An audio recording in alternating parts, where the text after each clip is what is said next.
Hello students, എല്ലാവർക്കും പുതിയൊരു ക്ലാസ്സിലോട് സ്വാഗതം. നമ്മൾ ഈ ക്ലാസ്സിൽ ഡിസ്കസ് ചെയ്യാൻ പോകുന്നത് 2019 നീറ്റ് ക്വസ്റ്റ്യൻ പേപ്പറിലെ ബയോളജി ക്വസ്റ്റ്യൻസും അതിൻ്റെ സൊല്യൂഷൻസുമാണ് വിത്ത് ആൻസർ. ഓക്കെ, അതുപോലെ നിങ്ങൾ ഈ ചാപ്റ്റർ ഇതുവരെ സബ്സ്ക്രൈബ് ചെയ്തിട്ടില്ലെങ്കിൽ നിങ്ങൾ സബ്സ്ക്രൈബ് ചെയ്യുക. കാരണം ഒരു പർട്ടിക്കുലർ നമ്പർ സബ്സ്ക്രൈബേഴ്സ് കിട്ടിയാൽ നമ്മൾ ഫ്രീ ആയിട്ട് ലൈവ് ക്ലാസ് എടുക്കാൻ ഉദ്ദേശിക്കുന്നുണ്ട്. ഓക്കെ, അതുപോലെ നിങ്ങൾ ബെൽ ഐക്കൺ പ്രസ് ചെയ്യുക, നിങ്ങളുടെ ഫ്രണ്ട്സിലോട്ട് മാക്സിമം ഷെയർ ചെയ്യാൻ ശ്രമിക്കുക. ഞാൻ ക്വസ്റ്റ്യൻസിലോട്ട് കിടക്കാം. 2019 ക്വസ്റ്റ്യൻ പേപ്പറിലെ 91ാമത്തെ ക്വസ്റ്റ്യൻ എടുക്കുകയാണ്. ഓക്കെ, ക്വസ്റ്റ്യൻ എന്ന് പറയുന്നത് the earth summit held in Rio de Janeiro in 1992 was called. Okay, ഇവിടെ 4 ഓപ്ഷൻസ് തന്നിട്ടുണ്ട്. ഇവിടെ കറക്റ്റ് ആൻസർ ഏതായിരിക്കും? ഇവിടെ കറക്റ്റ് ആൻസർ എന്ന് പറയുന്നത് ഓപ്ഷൻ 2 ആണ്. അതായത് for conservation of biodiversity and sustainable utilisation of its benefit. ഞാൻ സൊല്യൂഷൻ എടുക്കാം. എർത്ത് സമ്മിറ്റ്, അല്ലെങ്കിൽ നമുക്ക് എർത്ത് സമ്മിറ്റിനെ റിയോ സമ്മിറ്റ് എന്ന് വിളിക്കാം. ഇത് നടന്നത് 1992 വർഷം ഓർത്തിരിക്കുക. എന്തായിരുന്നു ഇവിടുത്തെ ഉദ്ദേശം? ഈ സമ്മിറ്റിൽ നടന്നത് എല്ലാ രാജ്യങ്ങളും ഒരുമിച്ച് നിന്ന് ഒരു തീരുമാനം എടുത്തു. ആ തീരുമാനം എന്ന് പറയുന്നത് conservation of biodiversity and sustainable utilisation, ജൈവ വൈവിധ്യത്തിന്റെ സംരക്ഷണവും അതുപോലെ തന്നെ സസ്റ്റൈനബിൾ യൂട്ടിലൈസേഷൻ, നിലനിർത്തിയും കൊണ്ടുള്ള ഉപയോഗം. ഇതായിരുന്നു പ്രധാന അജണ്ട. ഓക്കെ, അല്ലെങ്കിൽ എടുത്ത പ്രധാനപ്പെട്ട തീരുമാനം. ഇത് ഓർത്തിരിക്കുക. അതുപോലെ തന്നെ ഈ വർഷം ഓർത്തിരിക്കുക, പേര് ഓർത്തിരിക്കുക. ഓക്കെ, സോ കറക്റ്റ് ആൻസർ എന്ന് പറയുന്നത് ഓപ്ഷൻ 2 ആണ്. 92. Colostrum, the yellowish fluid secreted by mother during initial days of lactation, is very essential to impart immunity to the newborn infants because it contains. ഇവിടെ 4 ഓപ്ഷൻസ് തന്നിട്ടുണ്ട്. നമുക്കറിയാം ഇവിടെ answer ഏതായിരിക്കും? Immunoglobulin A ആയിരിക്കും. Option 4 ആയിരിക്കും. Okay, ഞാൻ ഇതിന്റെ solution. Colostrum എന്ന് പറയുന്നത് ഒരു യെല്ലോയിഷ് കളറുള്ള ഫ്ലൂയിഡ് ആണ്, ഒന്നാമത്തെ പോയിന്റ്. 2, ഇത് എപ്പോഴാണ് സെക്രീറ്റ് ചെയ്യുന്നത്? അതായത് ഇനീഷ്യൽ ഡേയ്സ് ഓഫ് ലാക്ടേഷൻ, അമ്മ കുഞ്ഞിന് പാല് കൊടുക്കുന്ന സമയത്ത്, അത് സ്റ്റാർട്ട് ചെയ്യുന്ന സമയം ഉണ്ടല്ലോ, പ്രഗ്നൻസി കഴിഞ്ഞ് ഡെലിവറി കഴിഞ്ഞിട്ട് തുടക്കകാലം ഉണ്ടല്ലോ, ആ സമയത്താണ് കൊളസ്ട്രം സെക്രീറ്റ് ചെയ്യുന്നത്. എപ്പോഴും കൊളസ്ട്രം സെക്രീറ്റ് ചെയ്യുന്നില്ല എന്നുള്ളത് ഓർത്തിരിക്കുക. ലാക്ടേഷന്റെ തുടക്കകാലത്താണ് ഇത് സെക്രീറ്റ് ചെയ്യുന്നത്. എന്താണ് ഈ കൊളസ്ട്രത്തിന്റെ ഇമ്പോർട്ടൻസ്? ഈ കൊളസ്ട്രത്തില് നമുക്കൊരു വസ്തു കാണാൻ കഴിയും. അതിനെ വിളിക്കുന്ന പേരാണ് ഇമ്മ്യൂണോഗ്ലോബുലിൻ എ. ഓക്കെ, ഈ ഇമ്മ്യൂണോഗ്ലോബുലിൻ എ എന്ന് പറയുന്നത് നാച്ചുറലി അക്വയർഡ് ആയിട്ടുള്ള ഒരു പാസീവ് ഇമ്മ്യൂണിറ്റിയാണ്. അതായത് നാച്ചുറലി പ്രസന്റ് ആയിട്ടുള്ള ഒരു പാസീവ് ഇമ്മ്യൂണിറ്റിയാണ്. നമുക്കറിയാം ഇമ്മ്യൂണിറ്റി 2 തരമുണ്ട്. പാസീവ് ഇമ്മ്യൂണിറ്റി ഉണ്ട്, അതുപോലെ തന്നെ ആക്റ്റീവ് ഇമ്മ്യൂണിറ്റി ഉണ്ട്. കൊളസ്ട്രം എന്ന് പറയുന്നത് ഒരു പാസീവ് ഇമ്മ്യൂണിറ്റി ആണ് എന്നുള്ളത് ഓർത്തിരിക്കാം. ഓക്കെ, സോ കറക്റ്റ് ആൻസർ എന്തായിരിക്കും? ഓപ്ഷൻ 4 ആയിരിക്കും. Next question. Grass leaves curl inward during very dry weather. Select the most appropriate reason from the following. ഇവിടെ 4 ഓപ്ഷൻസ് തന്നിട്ടുണ്ട്. ഇവിടെ കറക്റ്റ് ആൻസർ എന്ന് പറയുന്നത് ഏതായിരിക്കും? ഇവിടെ കറക്റ്റ് ആൻസർ എന്ന് പറയുന്നത് ഓപ്ഷൻ 2 ആയിരിക്കും. അതായത് ഫ്ലാസിഡിറ്റി ഓഫ് ബുള്ളിഫോം സെൽസ്. ഞാൻ അത് മനസ്സിലാക്കി. നമുക്ക് ബുള്ളിഫോം സെൽസ് ഫ്ലാസിഡ് ആവും. എപ്പോഴാണ് ഫ്ലാസിഡ് ആവുക? വാട്ടർ ലോസിന്റെ സമയത്ത്, ഡ്യൂ ടു വാട്ടർ ലോസ്. ഈ വാട്ടർ ലോസ് കുറക്കുന്നതിന് വേണ്ടിയിട്ട്, ടു മിനിമൈസ് വാട്ടർ ലോസ്, ഈ ലീവ്സ് എന്ത് ചെയ്യും? ലീവ്സ് ഉള്ളിലോട്ട് കേൾ ചെയ്യും. So bulliform cells become flaccid due to water loss and this will make the leaves to curl in what? To minimise water loss. Water loss കുറക്കുന്നതിന് വേണ്ടിയിട്ടാണ് എന്ത് ചെയ്യുന്നത്? Leaves ഉള്ളിലോട്ട് കേൾ ചെയ്യുന്നത് എന്നുള്ളത് ഓർത്തിരിക്കാം. ഓക്കെ, സോ ഡ്രൈ കണ്ടീഷനിൽ വാട്ടർ ലോസ് വളരെ കൂടുതലായിരിക്കും. ആ സമയത്തായിരിക്കും ലീവ്സ് ഉള്ളിലോട്ട് കേൾ ചെയ്യുന്നത്. ഓക്കെ, അതിന്റെ സയന്റിഫിക് ആയിട്ടുള്ള റീസൺ എന്താണ്? Bulliform cells become flaccid due to water loss. Water loss മുഖേന അല്ലെങ്കിൽ വാട്ടർ ലോസ് കൊണ്ട് ഫ്ലാസിഡ് എന്താവും? ബുള്ളിഫോം സെൽസ് എന്താവും? ഫ്ലാസിഡ് ആവും. Okay, question. The shorter and longer arms of a submetacentric chromosome are referred as. ഇവിടെ 4 options തന്നിട്ടുണ്ട്. ഇവിടെ correct answer ഏതായിരിക്കും? ഓപ്ഷൻ 2. അതായത് ഷോർട്ടർ ആം എന്ന് പറയുന്നത് പി ആയിരിക്കും. പി ആമിനെ ഷോർട്ടർ ആമിനെ നമുക്ക് പി ആം എന്ന് വിളിക്കാം. ലോങ്ങർ ആമിനെ എന്ത് വിളിക്കാം? നമുക്ക് ക്യൂ ആം എന്ന് വിളിക്കാം. ഞാൻ കുറച്ചുകൂടി കാര്യങ്ങൾ പറഞ്ഞുതരാം. അതായത് സബ് മെറ്റാസെൻട്രിക് ക്രോമസോം എന്ന് പറയുന്നത് ഒരു ഹെട്രോബ്രാക്കിയൽ ആണ്. ഓക്കെ, അതിന്റെ ഷോർട്ട് ആം റെപ്രസെന്റ് ചെയ്യുന്നത് പി ആം കൊണ്ടാണ്. ഈ പിയുടെ മീനിങ് ഒക്കെയാണ് ഇവിടെ കൂടുതലുള്ളത്. വലിയ നിങ്ങൾക്ക് വേണമെങ്കിൽ ജസ്റ്റ് ഓർത്തിരിക്കാൻ മനസ്സിലാക്കാം. പി എന്ന് പറയുന്നത് petite, which means short, right. So long arm ഉദ്ദേശിക്കുന്ന റെപ്രസെന്റ് ചെയ്യുന്നതിനാണ് ക്യൂ ആണ്. സോ പി ആം ഷോർട്ട് ആണ്, ക്യൂ ആം എന്താണ്? ലോങ് ആം ആണ്. ഓർത്തിരിക്കാം. ബി ആയിരിക്കും 0.7. നിങ്ങളുടെ NCERT ഡയറക്റ്റ് ആയിട്ട് ഈ വാല്യൂ പറഞ്ഞിട്ടുണ്ട്. ഓക്കെ, ഈ ഇക്വേഷൻ യൂസ് ചെയ്ത് നിങ്ങൾക്ക് ഏതിൻ്റെയും വാല്യൂ നിങ്ങൾക്ക് കണ്ടുപിടിക്കാൻ കഴിയും. അതുപോലെ മറ്റുള്ള കുറച്ച് പദാർത്ഥത്തിൻ്റെ കൂടി RQ വാല്യൂ എത്രയാണ് നോക്കാം. പൊതുവെ കാർബോഹൈഡ്രേറ്റിന്റെ RQ വാല്യൂ എന്ന് പറയുന്നത് 1 ആയിരിക്കും. എന്നാൽ ഓർഗാനിക് ആസിഡിന്റെയും പ്രോട്ടീൻ്റെയും RQ വാല്യൂ എന്ന് പറയുന്നത് ഗ്രേറ്റർ ദാൻ 1 ആയിരിക്കും. 1നേക്കാളും കൂടുതലായിരിക്കും. നമ്മൾ വിവിധങ്ങളായിട്ടുള്ള ഓർഗാനിക് ആസിഡും പ്രോട്ടീനും എടുക്കുമ്പോൾ ഇതിന്റെ വാല്യൂ പലതരത്തിലായിരിക്കും. ഓരോ ഓർഗാനിക് ആസിഡിനും ഓരോ പ്രോട്ടീനും പലതരത്തിലുള്ള RQ വാല്യൂ ആണ്. എന്നാൽ ഈ RQ വാല്യൂ എല്ലാം എന്തായിരിക്കും? 1നേക്കാളും കൂടുതലായിരിക്കും. മനസ്സിലായോ? എന്നാൽ ഫാറ്റ് എടുക്കുകയാണെങ്കിലോ, നമ്മൾ വിവിധങ്ങളായിട്ടുള്ള ഫാറ്റ് എടുക്കുകയാണെങ്കിൽ അവയുടെ വാല്യൂ എന്ന് പറയുന്നത് 1നേക്കാൾ കുറവായിരിക്കും, ലെസ് ദാൻ 1 ആയിരിക്കും എന്നുള്ളത് ഓർത്തിരിക്കാം. ഞാൻ അടുത്ത ക്വസ്റ്റ്യൻ എടുക്കാം. ലേസർ പോയിന്റ് ഉപയോഗിച്ച് കാണിച്ചു തരാം. Which of the following is A commercial blood cholesterol lowering agent? നമ്മൾ കൊമേഴ്ഷ്യലായി ഉപയോഗിക്കുന്ന ബ്ലഡ് കൊളസ്ട്രോൾ ലോവറിംഗ് ഏജന്റ് ഏതാണെന്നാണ് ചോദിച്ചിട്ടുള്ളത്. ഇവിടെ 4 ഓപ്ഷൻസ് തന്നിട്ടുണ്ട്. ഇവിടെ കറക്റ്റ് ആൻസർ ഏതായിരിക്കും? നിങ്ങൾ പറയൂ, ഏതായിരിക്കും കറക്റ്റ് ആൻസർ? എന്ന് പറയുന്നത് ഓപ്ഷൻ 2 ആയിരിക്കും, ദാറ്റ് ഈസ് സ്റ്റാറ്റിൻ. നമുക്ക് ഇതുമായി ബന്ധപ്പെട്ട കുറച്ചുകൂടി കാര്യങ്ങൾ പറയാം. സ്റ്റാറ്റിൻ എന്ന് പറയുന്ന പ്രൊഡക്റ്റ് പ്രൊഡ്യൂസ് ചെയ്യുന്നത് അഥവാ ഉൽപ്പാദിപ്പിക്കുന്നത് ഒരു ഈസ്റ്റ് ആണ്. നമുക്കറിയാം, ഈസ്റ്റ് എന്ന് പറയുന്നത് എന്താണ്? യൂണിസെല്ലുലാർ ഫംഗസ് ആണ്. ഓക്കെ, ആ ഈസ്റ്റിന്റെ പേരെന്താണ്? ആ ഈസ്റ്റിന്റെ പേര് മൊണാസ്കസ് പെർപ്യൂരിയസ്. ഇത് വളരെ ഇമ്പോർട്ടൻ്റ് ആണ്. സ്റ്റാറ്റിൻ പ്രൊഡ്യൂസ് ചെയ്യുന്നത് ആരാണ്? മൊണാസ്കസ് പെർപ്യൂരിയസ് ആണ് എന്നുള്ളത് ഓർത്തിരിക്കാം. ഓക്കെ, ദെൻ അടുത്ത ക്വസ്റ്റ്യന്, എങ്ങനെയാണ് ഇവർ കൊളസ്ട്രോളിന്റെ പ്രൊഡക്ഷൻ കുറക്കുന്നത്? എങ്ങനെയാണെന്ന് ചോദിച്ചാൽ, it acts by competitively inhibiting the enzyme which is responsible for synthesis of cholesterol.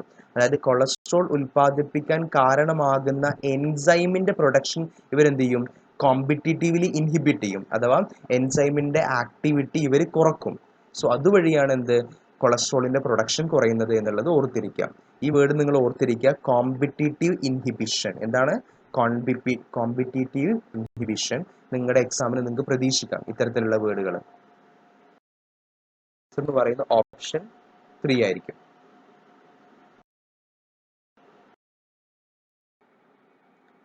ഇവിടെ ആൻസർ എന്ന് പറയുന്നത് ഓപ്ഷൻ 1 ആയിരിക്കും. Okay,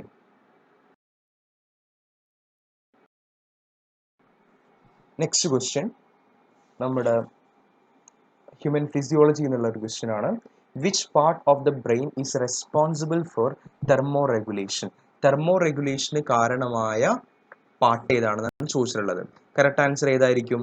very simple, option 2 hypothalamus. Hypothalamus എന്ന് പറയുന്നത് നമ്മുടെ ബ്രെയിനിൽ കാണുന്ന ഒരു തെർമോ റെഗുലേറ്ററി സെന്റർ ആണ്. ദെൻ ഇത് എന്തിന് റെസ്പോൺസിബിൾ ആണ്?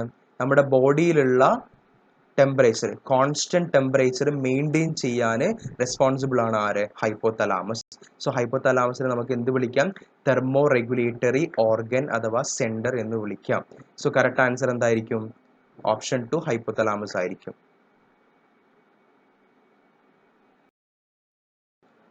നെക്സ്റ്റ് ക്വസ്റ്റ്യൻ എടുക്കാം നമുക്ക്. Question number 100. Okay, consider the following features. ഇവിടെ 3 ഫീച്ചേഴ്സ് കൊടുത്തിട്ടുണ്ട്. ഒന്നാമത്തെ ഫീച്ചർ എന്ന് പറയുന്നത് organ system level of organisation. Second എന്ന് പറയുന്നത് ബൈലാറ്ററൽ സിമെട്രി. ദെൻ തേർഡ് എന്താണ്? True coelomates with segmentation of the body. Question എന്താണ്? Select the correct option of animals group which possess all the above characteristic. അതായത് ഈ മുകളിൽ കാണുന്ന 3 ക്യാരക്ടേഴ്സും ബാധകമാകുന്ന option ഏതാണെന്നാണ് ചോദിച്ചിട്ടുള്ളത്. ഇവിടെ നിങ്ങൾക്ക് 4 ഓപ്ഷൻസ് കാണാം. ഞാൻ അനലിഡ തന്നെ എടുക്കുകയാണ്. അനലിഡ ഈ 3 കാര്യങ്ങളും ഫോളോ ചെയ്യുന്നുണ്ട്. ആർത്രോപോഡയും ഫോളോ ചെയ്യുന്നുണ്ട്, കോർഡേറ്റയും ഫോളോ ചെയ്യുന്നുണ്ട്. അത് നിങ്ങൾ കറക്റ്റായിട്ട് നിങ്ങളുടെ NCERT ബുക്ക് എടുത്തിട്ട് നിങ്ങൾ പഠിച്ചിരിക്കണം. ഓക്കെ, സോ കറക്റ്റ് ആൻസർ എന്തായിരിക്കും? ഓപ്ഷൻ 1 ആയിരിക്കും. ഞാൻ എന്തായാലും കുറച്ചുകൂടി ഡീറ്റെയിൽസ് പറഞ്ഞു തരാം. അതായത് നമുക്ക് ട്രൂ സെഗ്മെന്റേഷൻ, അതായത് നമ്മൾ ബോഡിയെ സെഗ്മെന്റ് ആയിട്ട് ഡിവൈഡ് ചെയ്യാം. ഈ ട്രൂ സെഗ്മെന്റേഷൻ നമുക്ക് അനലിഡയിൽ കാണാം, ആർത്രോപോഡയിൽ കാണാം, കോർഡേറ്റയിൽ കാണാം. ഓക്കെ, അതുപോലെ ഈ അനലിഡയിലുള്ള ഈ സെഗ്മെന്റേഷനെ വിളിക്കുന്ന പേരാണ് മെറ്റാമറിസം. ഓർത്തിരിക്കാം. ഇതെല്ലാം പഠിക്കാൻ നിങ്ങളുടെ NCERTയിലെ ആനിമൽ കിങ്ഡം ചാപ്റ്ററിലെ NCERTയിലെ അവസാനത്തെ ഒരു പേജ് ഉണ്ട് എല്ലാത്തിനും. അതായത് segmentation, symmetry, then excretory system, എല്ലാത്തിനെ കുറിച്ചും ഡീറ്റെയിൽഡ് ആയിട്ട് ക്ലാസിഫൈ ചെയ്തിട്ടുള്ള ഒരു ടേബിൾ ഉണ്ട്. അത് പഠിച്ചാൽ നിങ്ങൾക്ക് ഉപകാരമായിരിക്കും. ഓക്കെ, അതുപോലെ മറ്റെന്താ പറയുന്നത്? They also have organ system level of organisation. 3 പേർക്കും എന്താണ്? Organ system of level organisation ആണുള്ളത്. അടുത്താണ് ബൈലാറ്ററൽ സിമ്മെട്രി. 3 പേരും എന്താണ്? ബൈലാറ്ററൽ സിമ്മെട്രി ആണ് അവർക്കുള്ളത്.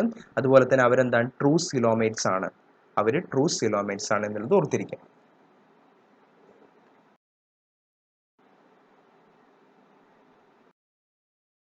നമുക്ക് അടുത്തായി 101ാമത്തെ ക്വസ്റ്റ്യൻ എടുക്കാം.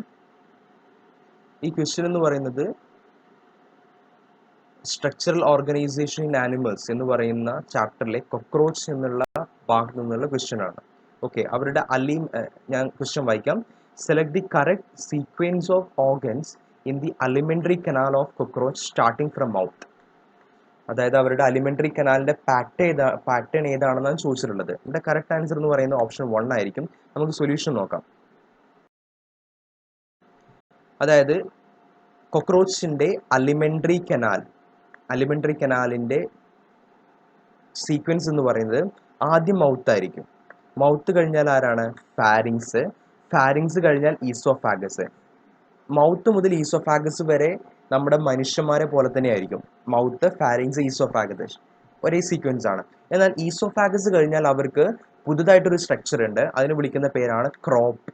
അതുപോലെ മറ്റൊരു സ്ട്രക്ചറാണ് ഗിസാർഡ് കഴിഞ്ഞാൽ ഏത് പാട്ടാണ്? Ileum, colon, rectum. ഞാൻ ഒന്നുകൂടിയും വായിക്കാം. Mouth, pharynx, oesophagus, then crop, gizzard, ileum, colon, rectum. So correct answer എന്തായിരിക്കും? ഓപ്ഷൻ 1 ആയിരിക്കും. അടുത്ത question, which of the following pairs of gases is mainly responsible for greenhouse effect? Green house effect എന്ന പ്രതിഭാസത്തിന് കാരണമാകുന്ന പ്രധാനപ്പെട്ട ഗ്യാസുകൾ ഏതൊക്കെയാണെന്നാണ് ചോദിച്ചിട്ടുള്ളത്. ഇവിടെ കറക്റ്റ് ആൻസർ ഏതായിരിക്കും? നിങ്ങൾ പറയൂ. ഇവിടെ കറക്റ്റ് ആൻസർ എന്ന് പറയുന്നത് ഓപ്ഷൻ 4 ആയിരിക്കും. കാർബൺ ഡൈ ഓക്സൈഡ്, അതുപോലെ മീഥെയ്ൻ. നമുക്ക് സൊല്യൂഷൻ എടുക്കാം. ടേബിൾ നിങ്ങൾ എന്തായാലും പഠിക്കണം. അതായത് ഇവിടെ കൊടുത്തിട്ടുള്ളത് ഗ്രീൻ ഹൗസ് ഗ്യാസസിന്റെ പോർഷൻ ആണ് കൊടുത്തിട്ടുള്ളത്. ഓക്കെ, അതായത് മെജോറിറ്റി ഗ്രീൻ ഹൗസ് ഗ്യാസും, അതായത് മെജോറിറ്റി പാർട്ട് ആരാണ്? കാർബൺ ഡൈ ഓക്സൈഡ് ആണ്, അതായത് 60%. മീഥെയ്ൻ എത്രയാ? 20%. CFC അഥവാ ക്ലോറോ ഫ്ലൂറോ കാർബൺ 14%. N2O എത്ര ശതമാനമാണ്? 6%. നിങ്ങൾ ഈ ടേബിൾ എന്തായാലും പഠിക്കണം. കാരണം മിക്കപ്പോഴും നിങ്ങൾക്ക് മുൻകാല വർഷങ്ങളിൽ ക്വസ്റ്റ്യൻസ് പേപ്പറിൽ കാണാം, അവർ സീക്വൻസ് ചോദിക്കും. ഈ 4 നിങ്ങൾ അറേഞ്ച് ചെയ്യാൻ പറയും. ചില ടൈമിൽ അവർ പെർസെൻറ്റേജ് വരെ ചോദിക്കാറുണ്ട് മാച്ച് ദി ഫോളോയിങ്ങിൽ. ഓക്കെ, സോ നിങ്ങൾ പേരും പെർസെൻറ്റേജും മനസ്സിലാക്കി വെക്കണം. പെർസെൻറ്റേജ് അഥവാ വിട്ടു പോവുകയാണെങ്കിൽ നിങ്ങൾ ഇവിടെ ഓർഡർ മനസ്സിലാക്കി വെക്കണം. ആദ്യം കാർബൺ ഡൈ ഓക്സൈഡ്, പിന്നെ മീഥെയ്ന്, പിന്നെ CFC, പിന്നെ N2O. ഇവിടെ നിങ്ങൾക്ക് കാണാൻ കഴിയും ഏറ്റവും കൂടുതൽ പ്രൊപ്പോർഷൻ ആർക്കാണ്, അല്ലെങ്കിൽ കോൺട്രിബ്യൂഷൻ ആരാ കൊടുക്കുന്നത്? കാർബൺ ഡൈ ഓക്സൈഡും മീഥെയ്നും. So carbon dioxide and methane are the major greenhouse gases. So correct answer എന്താണ്? ഓപ്ഷൻ 4 ആയിരിക്കും.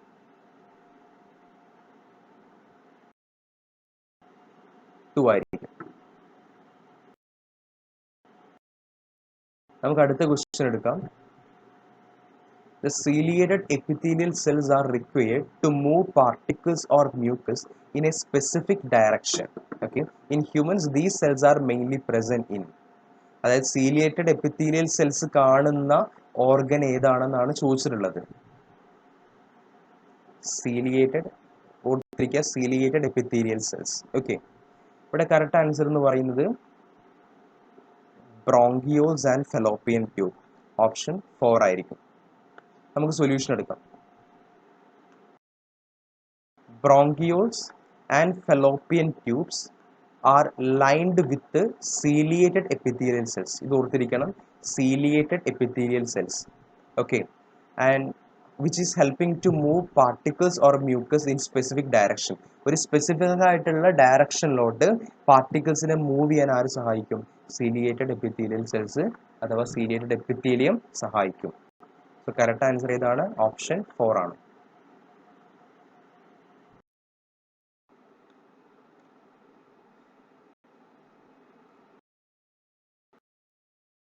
നെക്സ്റ്റ് ക്വസ്റ്റ്യൻ നമുക്ക് ഇക്കോളജി യൂണിറ്റിൽ നിന്നുള്ളൊരു ക്വസ്റ്റ്യൻ ആണ്. വിച്ച് ഓഫ് ദി ഫോളോയിങ്, ഞാൻ ലേസർ കാണിക്കാം, laser point. Okay, which one of the following is not a method in situ to conservation of biodiversity. നിങ്ങൾക്ക് എപ്പോഴും ഏത് എക്സാം എടുത്താലും നിങ്ങൾക്ക് കാണാൻ കഴിയുന്ന ഒരു ക്വസ്റ്റ്യൻ ആണത്. ക്വസ്റ്റ്യൻ മീൻസ് ഈ ക്വസ്റ്റ്യൻ ഒക്കെ എന്തിനെ ബേസ് ചെയ്തിട്ടുള്ളതായിരിക്കും? ഇൻസൈറ്റ് ടു കൺസർവേഷനും എക്സൈറ്റ് ടു കൺസർവേഷനും ബന്ധപ്പെട്ടുള്ളതായിരിക്കും. അത് നിങ്ങൾ ഏത് ക്വസ്റ്റ്യൻ പേപ്പർ എടുത്താലും നിങ്ങൾക്ക് ഒരു ക്വസ്റ്റ്യൻ നിങ്ങൾക്ക് ഇതിനെ ബേസ് ചെയ്ത് കാണാൻ കഴിയും. ഓക്കെ, സോ ഒന്നും പഠിക്കാത്ത ആളുകൾ ഇതെങ്കിലും നോക്കി പോവുക. ഓക്കെ, സോ ഇവിടെ 4 ഓപ്ഷൻസ് തന്നിട്ടുണ്ട്. ഞാൻ ആദ്യം ബയോസ്ഫിയർ റിസർവ് എടുക്കാം. നമുക്കറിയാം ബയോസ്ഫിയർ റിസർവ് എന്ന് പറയുന്നത് എന്താണ്? ഇൻസൈറ്റ് ടു കൺസർവേഷൻ എക്സാമ്പിൾ ആണ്. ഓക്കെ, ഇവിടെ ഇൻസൈറ്റ് ടു കൺസർവേഷൻ എക്സാമ്പിൾ അല്ലാത്തത് തിരഞ്ഞെടുക്കാനാണ് പറഞ്ഞിട്ടുള്ളത്. ഓക്കെ, സോ ഇതല്ല ആൻസർ. അടുത്ത വൈൽഡ് ലൈഫ് സാങ്ച്വറി, അതും എന്തിന് എക്സാമ്പിൾ ആണ്?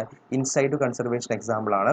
അടുത്ത botanical garden ex situ to conservation example ആണ്. സോ കറക്റ്റ് ആൻസർ എന്തായിരിക്കും? Botanical garden. Then sacred groves എന്താണ്? ഇൻസൈറ്റ് ടു കൺസർവേഷൻ എക്സാമ്പിൾ ആണ്. ഞാനതിൻ്റെ കുറച്ചുകൂടി കാര്യങ്ങൾ നിങ്ങൾക്ക് പറഞ്ഞു തരാം. ബൊട്ടാണിക്കൽ ഗാർഡന് എന്തിന് എക്സാമ്പിൾ ആണ്? എക്സൈറ്റ് ടു കൺസർവേഷൻ എക്സാമ്പിൾ ആണ്. ഈ എക്സൈറ്റ് കൺസർവേഷൻ നമുക്ക് ഓഫ് സൈറ്റ് കൺസർവേഷൻ എന്ന് കൂടി വിളിക്കാം. പക്ഷേ ഏറ്റവും ഫേമസ് ആയിട്ടുള്ള വേർഡ് എക്സൈറ്റ് കൺസർവേഷൻ ആണ്. ദെൻ ബൊട്ടാണിക്കൽ ഗാർഡനിൽ എന്താ നടക്കുന്നത്? ഇവിടെ ലിവിങ് പ്ലാന്റ്സ് അഥവാ flora are conserved in a human managed system. Human managed, അതായത് മനുഷ്യന്റെ അണ്ടറിൽ ഈ ലിവിങ് പ്ലാന്റ്സിനെ നമ്മൾ കൺസേർവ് ചെയ്യുന്നതിന് വിളിക്കുന്ന പേരാണ് ബൊട്ടാണിക്കൽ ഗാർഡൻ. ഓക്കെ,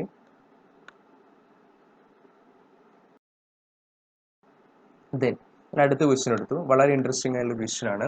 എവല്യൂഷൻ എന്ന് പറയുന്ന ചാപ്റ്ററിൽ നിന്നുള്ള ക്വസ്റ്റ്യൻ ആണ്. ഓക്കെ, വളരെ സിമ്പിൾ ആണ്. ഞാൻ ക്വസ്റ്റ്യൻ വായിക്കാം. ക്വസ്റ്റ്യൻ കുറച്ച് ലെങ്തി ആണ്, പക്ഷേ കോൺസെപ്റ്റ് വളരെ സിമ്പിൾ ആണ്. C, in a species the weight of new born ranges from 2 to 5 kilogram. 97% of the newborn with an average weight between 3 to 3.3 kg survive. Average weight survive. Whereas 99% of the infants born with weight 99% of the infants born with weight from 2 to 2.5 or 4.5 to 5 kg die. Which type of selection process is taking place? See, ഇവിടെ നിങ്ങൾക്ക് കാണാൻ കഴിയും നമ്മുടെ value എന്ന് പറയുന്നത് 2 to 5 kg ആണ്. C, ഇതിലെ average value നിങ്ങൾക്ക് ആവറേജ് വാല്യൂ എന്ന് പറയുന്നത് 3 to 3.3. ഈ ആവറേജ് വെയിറ്റ് ഉള്ള കുട്ടികൾ സർവൈവ് ചെയ്യുന്നുണ്ട്. എന്നാൽ വെയിറ്റ് വളരെ കുറഞ്ഞ കുട്ടികൾ, അതായത് 2 to 2.5 എന്ന് പറഞ്ഞാൽ വളരെ കുറവാണ്. 4.5 to 5 എന്ന് പറഞ്ഞാൽ വളരെ കൂടുതലുമാണ്. വളരെ കുറവും വളരെ കൂടുതലും വെയിറ്റ് ഉള്ള കുട്ടികൾ എന്ത് ചെയ്യുന്നുണ്ട്? മരിക്കുന്നുണ്ട്. എന്നാൽ ആവറേജ് വാല്യൂ ഉള്ള കുട്ടികൾ എന്ത് ചെയ്യുന്നുണ്ട്? സർവൈവ് ചെയ്യുന്നുണ്ട്. ഇത്തരത്തിലുള്ള സെലക്ഷനെ വിളിക്കുന്ന പേരാണ് സ്റ്റെബിലൈസിങ് സെലക്ഷൻ. എന്താ വിളിച്ചത്? Stabilising selection. ഇത് പഠിച്ചതിന് ശേഷം നിങ്ങൾ ഡയറക്ഷണൽ സെലക്ഷൻ എന്താണ്, ഡിസ്റപ്റ്റീവ് സെലക്ഷൻ എന്താണ് എന്നുള്ളതെല്ലാം മനസ്സിലാക്കുക. നമുക്ക് ടൈം ഉണ്ടെങ്കിൽ ഞാൻ ഇതിനെക്കുറിച്ചൊരു വീഡിയോ ചെയ്യാം. ഓക്കെ, സോ അല്ലെങ്കിൽ നിങ്ങൾക്ക് NCERT ഡയറക്റ്റ് ആയിട്ട് വായിച്ച് മനസ്സിലാക്കാം. ഞാൻ ഇതിൻ്റെ സൊല്യൂഷൻ കുറച്ചുകൂടി കാര്യങ്ങൾ പറഞ്ഞുതരാം. സി, ഇവിടെ തന്നിട്ടുള്ള ഡാറ്റ കാണിക്കുന്നത് സ്റ്റെബിലൈസിങ് സെലക്ഷനെയാണ്. അതായത് most of the new born having average weight between 3 to 3.3 kg survive. നമ്മൾ പറഞ്ഞതുപോലെ ആവറേജ് വാല്യൂ ഉള്ള ആവറേജ് വെയിറ്റ് ഉള്ള കുട്ടികൾ സർവൈവ് ചെയ്യുന്നുണ്ട്. എന്നാൽ but babies with less and more weight have low survival rate. അതായത് ഏറ്റവും കുറവും ഏറ്റവും കൂടുതലും വെയിറ്റ് ഉള്ള കുട്ടികൾ എന്ത് ചെയ്യുന്നത്, സർവൈവ് ചെയ്യുന്നില്ല. ഇത്തരത്തിലുള്ള സെലക്ഷൻ വിളിക്കുന്ന പേരാണ് stabilising selection. Next one, the correct sequence of phases of cell cycle. Cell cycle and cell division എന്നുള്ള +1 ബോട്ടണി ചാപ്റ്ററിലെ ഒരു ക്വസ്റ്റ്യൻ ആണ്. വളരെ സിമ്പിൾ ആണ്. ക്വസ്റ്റ്യൻ ആൻസർ എന്തായിരിക്കും? ഓപ്ഷൻ 4 ആയിരിക്കും. G1 S G2 M. C G1 എന്താണ്? ഗ്യാപ്പ് 1 ഫേസ് ആണ്. S എന്താണ്? സിന്തറ്റിക് ഫേസ് ആണ്. G2 എന്താണ്? ഗ്യാപ്പ് 2 ഫേസ് ആണ്. M എന്താണ്? മൈറ്റോട്ടിക് ഫേസ് ആണ്. ഓക്കെ, സോ ഇവിടെ കറക്റ്റ് ആൻസർ എന്തായിരിക്കും? ഓപ്ഷൻ 4 ആയിരിക്കും എന്നുള്ളത് ഓർത്തിരിക്കാം.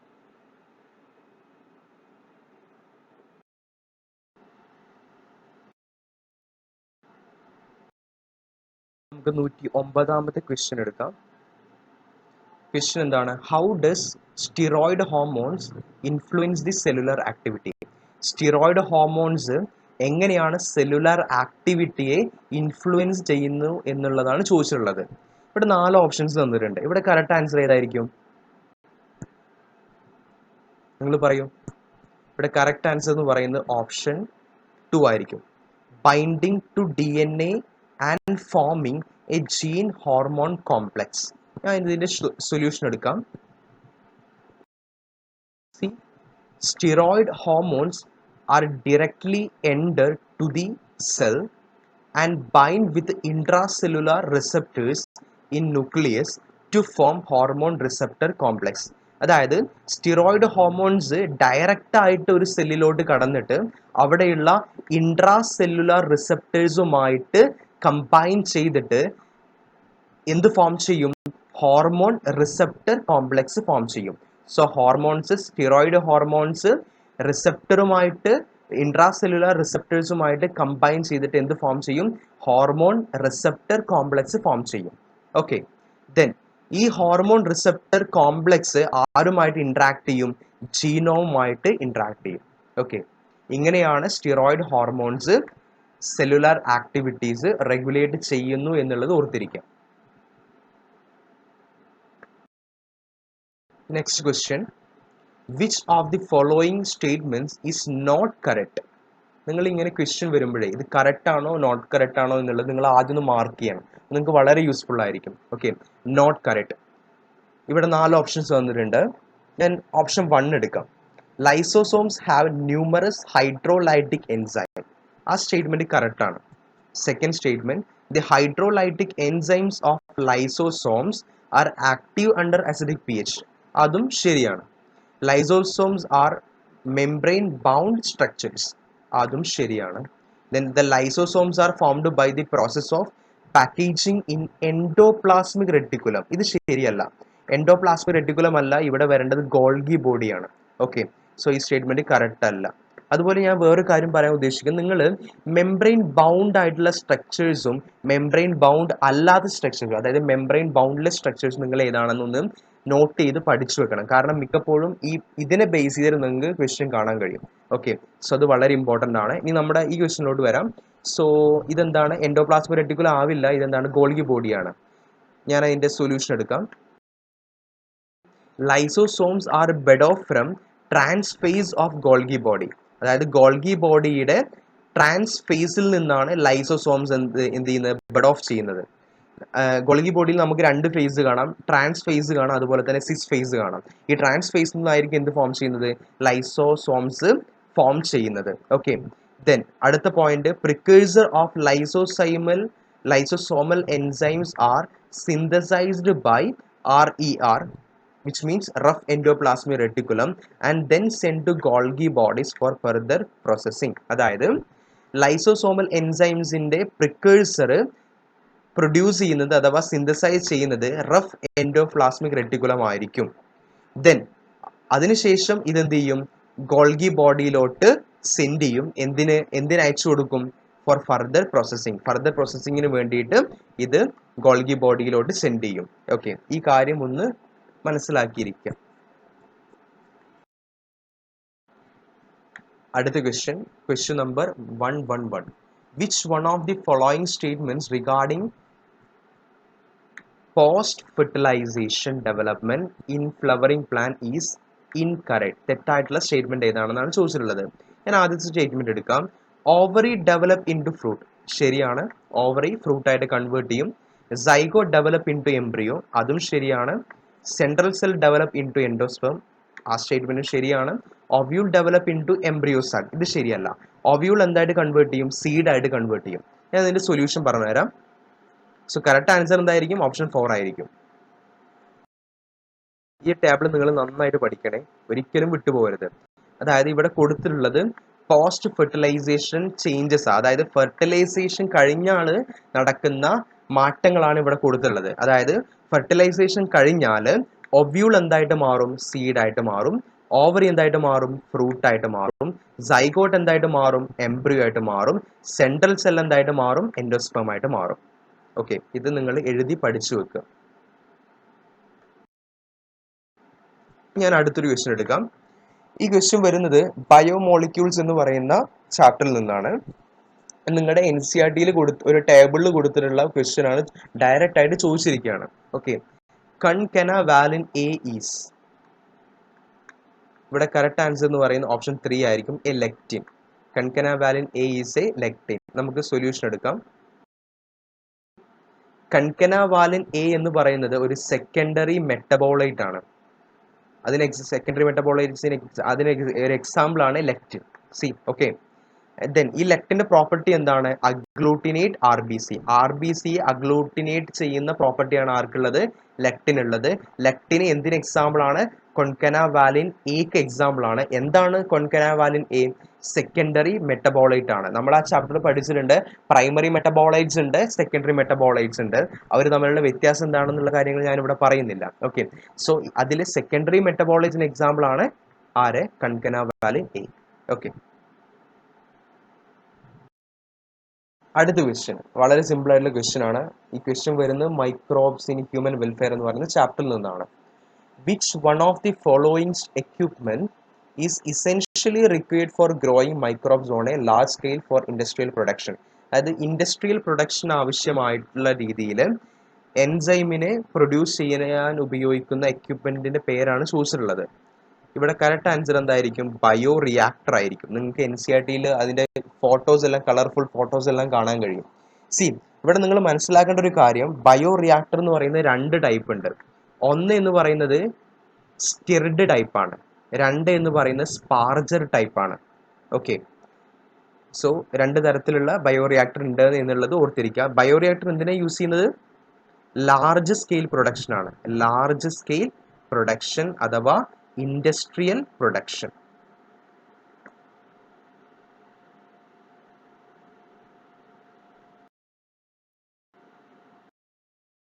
അടുത്ത ക്വസ്റ്റ്യൻ എടുക്കാം. Consider the following statements. ഇവിടെ 2 സ്റ്റേറ്റ്മെന്റ്സ് കൊടുത്തിട്ടുണ്ട്. അതിൽ ഏതാണ് ട്രൂ ഏതാണ് ഫോൾസ് നമ്മൾ കണ്ടുപിടിക്കണം. ഞാൻ ആദ്യത്തെ സ്റ്റേറ്റ്മെന്റ് വായിക്കാം. Coenzymes or metal ion that is tightly bound to enzyme protein is called prosthetic group. ശരിയാണ്. അടുത്ത statement, a complete catalytic active enzyme with its bound prosthetic group is called apoenzyme. ഇത് ശരിയല്ല. കാരണം അപ്പോ എൻസൈമിന് പകരം ഇവിടെ വരേണ്ടത് hollow enzyme ആണ്. ഞാനത് സൊല്യൂഷനിൽ കാണിക്കാം. സോ ആദ്യത്തെ സ്റ്റേറ്റ്മെന്റ് കറക്റ്റ് ആണ്, എന്നാൽ രണ്ടാമത്തെ സ്റ്റേറ്റ്മെന്റ് എന്താണ്? ഫാൾസ് ആണ്. സോ കറക്റ്റ് ഓപ്ഷൻ ഏതായിരിക്കും? ഓപ്ഷൻ 2 ആയിരിക്കും. Coenzyme or metal ion that is tightly bound to enzyme protein which is called prosthetic group. നമ്മൾ പറഞ്ഞു കഴിഞ്ഞു. അടുത്ത പോയിന്റ് എന്താണ്?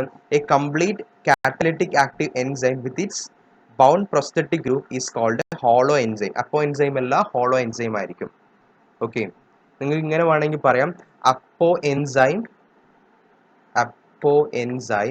Plus coenzyme plus coenzyme gives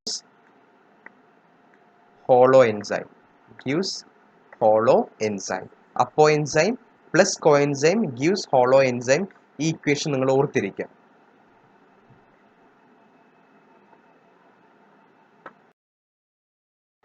അടുത്ത question, purines found in both DNA and RNA are. വളരെ simple ആയിട്ടുള്ള question ആണ്. ഇവിടെ കറക്റ്റ് ആൻസർ എന്തായിരിക്കും? ഓപ്ഷൻ 2 ആയിരിക്കും, അഡിനിൻ ആൻഡ് ഗ്വാനിൻ. ഏതൊക്കെയാണ് പ്യൂരിൻസ്? അഡിനിൻ, ഞാൻ അതിന് സൊല്യൂഷൻ എടുത്തു തരാം. Purines found both in DNA and RNA. DNA-യിലും RNA-യിലും ഒരുമിച്ച് കാണുന്ന പ്യൂരിൻസ് ഏതാണ്? Adenine and guanine. ഏതൊക്കെയാണ് അഡിനിൻ, ഏതൊക്കെയാണ് പ്യൂരിൻ? അഡിനിന്, അതുപോലെ ഗ്വാനിൻ. ദെൻ ഇവരെല്ലാം എന്താണ്? പ്യൂരിൻ കാറ്റഗറിയാണ്. പിരമിഡിൽ വരുന്ന എക്സാമ്പിൾ ആരൊക്കെയാണ്? Thymine, cytosine, uracil. നിങ്ങൾ ഓർത്തിരിക്കുക, ഈ യുറാസിൽ എവിടെ മാത്രമേ നമുക്ക് കാണാൻ കഴിയൂ? RNA-യിൽ മാത്രമേ നമുക്ക് യുറാസിൽ കാണാൻ കഴിയൂ. ഓക്കെ, സോ കറക്റ്റ് ആൻസർ എന്താണ്? ഓപ്ഷൻ 2 ആണ്. ഓക്കെ, അടുത്ത ക്വസ്റ്റ്യൻ വന്നിട്ടുണ്ട്. ഇത് എന്താണ് ചോദിച്ചിട്ടുള്ളത്? Select the correct sequence for transport of sperm cells in male reproductive system. നമ്മുടെ ഹ്യൂമൻ റീപ്രൊഡക്ഷൻ എന്ന് പറയുന്ന ചാപ്റ്ററിൽ നിന്നുള്ള ഒരു ക്വസ്റ്റ്യൻ ആണ്. ഓക്കെ, ഇവിടെ കറക്റ്റ് ആൻസർ ഏതായിരിക്കും? Seminiferous tubule, rete testis, vasa efferentia. Option 2 ആയിരിക്കും കറക്റ്റ് ആൻസർ. ഞാൻ ഇതിന്റെ സൊല്യൂഷൻ എടുത്തു തരാം. നമ്മുടെ മെയിൽ റീപ്രൊഡക്റ്റീവ് സിസ്റ്റത്തിൽ സ്പേം പാസ് ചെയ്യുന്ന വഴിയാണ് ഇവിടെ കാണിച്ചിട്ടുള്ളത്. അതായത് ആദ്യം സെമിനിഫറസ് ട്യൂബ്യൂള്, അതിനുശേഷം റീറ്റി ടെസ്റ്റിസ്, അതിനുശേഷം vas efferentia, epididymis, vas deferens, ejaculatory duct, urethra, urethral meatus. ഇതാണ് കറക്റ്റ് പാസേജ് അഥവാ കറക്റ്റ് സീക്വൻസ് എന്ന് പറയുന്നത്. ഓക്കെ, ഇത് നിങ്ങൾ പഠിച്ചിരിക്കണം.